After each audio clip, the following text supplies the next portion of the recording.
Casi imposible. Toma, o Chile, cuando quieras, venga público, a volar, pero no te pases.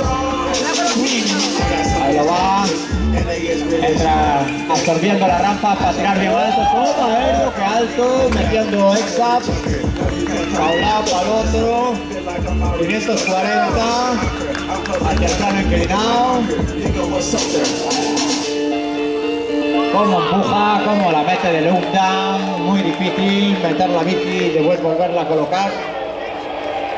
¿Veis? Se le escapa una mano ahí, tú 540 con una vuelta al manillar y se le escapa una mano. Nada que falles un poquito, fallas el truco. Aquí no hay margen de error.